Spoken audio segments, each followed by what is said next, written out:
करायचं असतंय? हा, झोपायला आलाय का इथं जय बाप्पा पुढे? शुकी शुकी ठेवा म्हणा. खूप खूप बुद्धी द्या.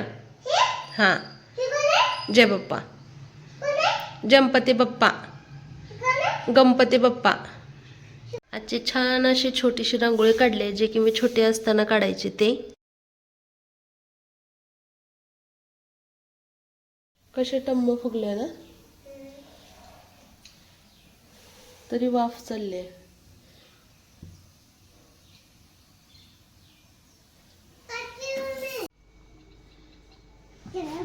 गेला दादू तुझा? हा, शमोय. विष्णू दादा आला. कर बाय दादाला आवाज दे. दादू भागो रे भागो. भाग गए. उशीर झालाय म्हणून पळतायत. तरी 3 मिनिट आहे बस यायला.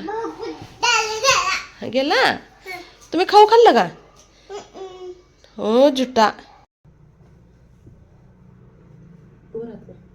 वर कर.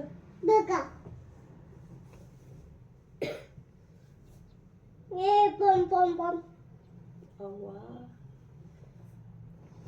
पम.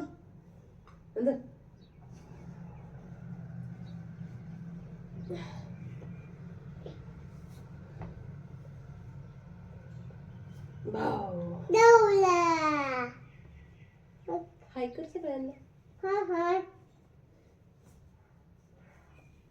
माझं पिल्लू अंघोळ केलंय.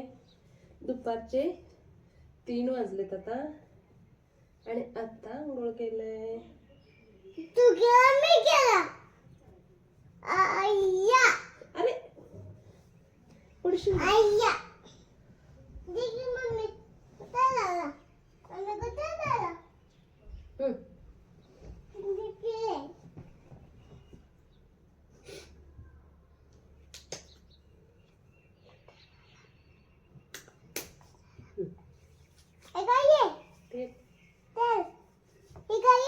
तेल पावडर. थांब ना.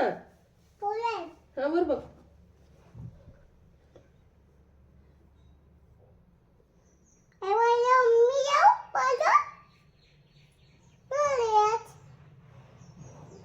थांब ना. थांब. जास्त एवढं पावडर काढून ठेवलाय ना तू याच्यात. वर उभं टाक. वर बघ. वर बघ.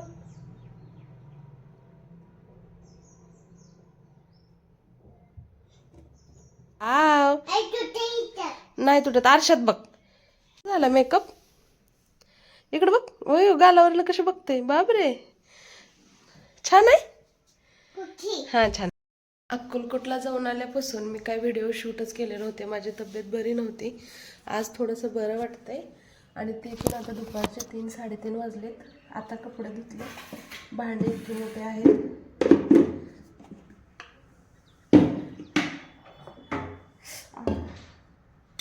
गरम पाणी पिते.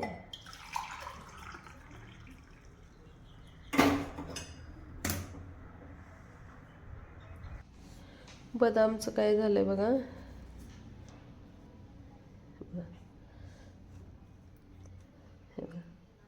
जास्त आणलं ना असं मुलं खात नाहीत. हे बघा.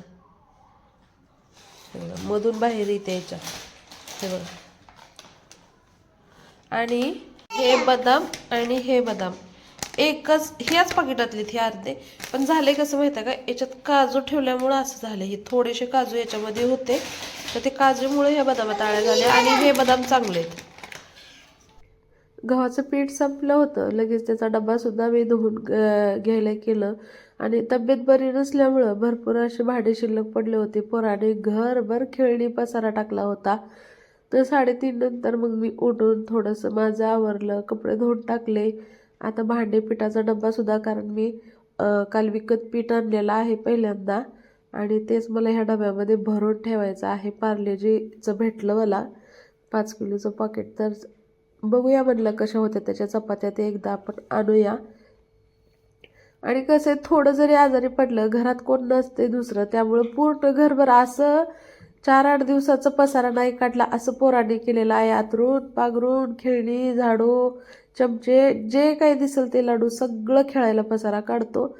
आणि किती जरी आजारी असलं तर आपल्याला उठून आवरावंच लागतंय घरात कोण मदतीला नसल्यानंतर. आता इथं मी त्यांना खाऊ देत होते खायला ट्युशनला जायच्या अगोदर शाळेहून आल्या तर त्याचंच माझं इथं काम चाललेलं होतं. माझी तब्येत किती जरी बरी नसली तरी काही मुलांकडे तर सगळं लक्ष दिलंच पाहिजे. गरम पाणी करून पिते, गोळ्या आहेत तोपर्यंत मला बरं वाटतं आणि गोळ्या संपलं की इतकं भरून येते की जसं 6 महिने मी आजारी असल्यासारखं. जसं जसं वय पुढे जाईल तसं तसं आजार इतका म्हणजे असं भिडल्यासारखं होतोय आणि त्राससुद्धा होतोय. ट्युशनला जायच्या अगोदर समर्थला भूक लागली. शाळेतून आल्यानंतर तो 2 तास घरी असतो. तर बोरं खाल्लेलं, ॲपल बोरं आणि डाळिंब खाल्लेलं. तर आता जाताना त्याला ट्युशन, कारण तो 7:30च घरी यायला वाजतात आणि ट्युशनमध्ये परत भूक लागायला नको म्हणून सारखं मला शेवयाचा भात बनवला. लाडू गोड जास्त असतं म्हणून आवडतो आणि इथं मी शेवयाच्यातलं एक उकळी आल्यानंतर थोडंसं त्यातलं पाणी काढून घेते. तसं तर त्या दोघांना पण खूप आवडतं असं शेवयाचा भात बनतो. समर्थाने मला इथं मदत केली माझी तब्येत बरी नाही म्हणून. तर त्याने डबा बाहेर मी घासून बाहेर ठेवला होता गॅलरीमध्ये. तो घेऊन आला, त्याला नॅपकिनने एकदम असं स्वच्छ केलं. आणि हे बघा मी पार्लेजीचं पहिल्यांदाच आणलेलं आहे. तर याच्या चपात्या कशा बनतात मी तुमच्यासोबत नक्की शेअर करेन. तर याच्यामध्ये सगळं मिक्स असते असं मी ऐकलं होतं, म्हणजे सोयाबीन, मका असं काय काय, पण मला नाही वाटत असेल थोडंफार, पण एवढं नाही. आपण घरी जे दळतो ते फक्त गहू असतं. तर आता बघूया कशा बनतात त्या. पण हे चांगलं नसतात म्हणतात गावाकडले लोक, कारण आपल्याला पहिल्यापासून घरचे घरगुती गहू खायची सवय असते ना, त्यामुळं.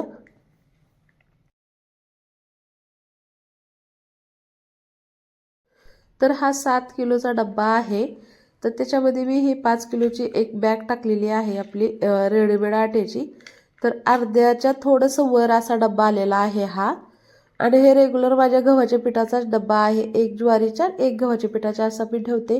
त्यामध्ये हे पीठ घेण्यासाठी एक ही पण ठेवते मोठा चमचा. त्यामुळं कसं आपण शेवयाचा भात शिजेपर्यंत माझे दुसरे सगळे कामं घरातली झाली.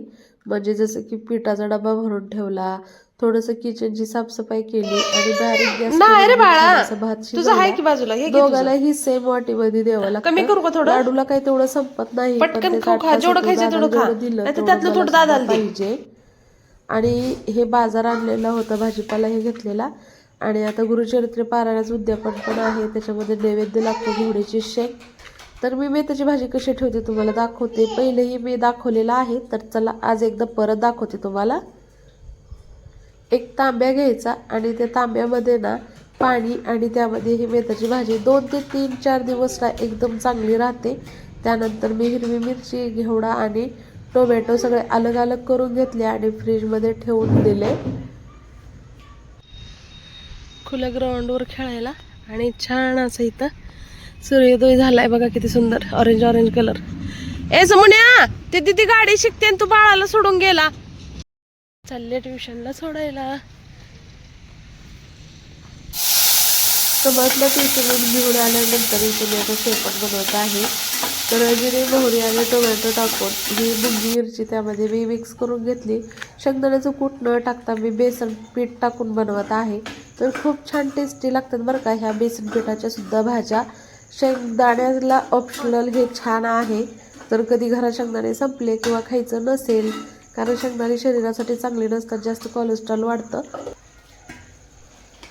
तर आता छान असं शेवटी मी छान गरम गरम भाकरी बनवून घेत आहे ज्वारीच्या आणि मुंगी मिरची बेसन पीठ टाकून बनवलेली. मस्त असं स्वयंपाक आणि मेथीची भाजीसुद्धा आहे. समर्थ आणि लाडूला जेवायला देणार आहे, तर त्या दोघांसाठीच मी स्वयंपाक बनवत आहे. तर गरम गरम भाकरीसोबत मी मुद्दामून त्यांना भाजी आणि भाकरी खायची सवय लावते आणि ते हळूहळू शिकायला सुद्धा लागलेत. लाडू तर खातो, त्याला एवढं जास्त काही समजत नाही, पण समर्थ सुरुवातीला खात होता, आता खात नाही. पण मला वाटतंय की घरात जे काही स्वयंपाक बनल ते मुलांनी खावं. मला हे नको ते नको, मला हेच पाहिजे असं नाही. तर सगळ्यासाठी एकच स्वयंपाक बनला पाहिजे, वेगळा वेगळा बनला नाही पाहिजे असं माझं असतं, कारण मुलांना सगळं खायची सवय असावी. आपल्याकडे जे पिकतं ते तरी कमीत कमी खायची सवय असावी, असं होतं माझं संध्याकाळचं रुटीन. व्हिडिओला इथंच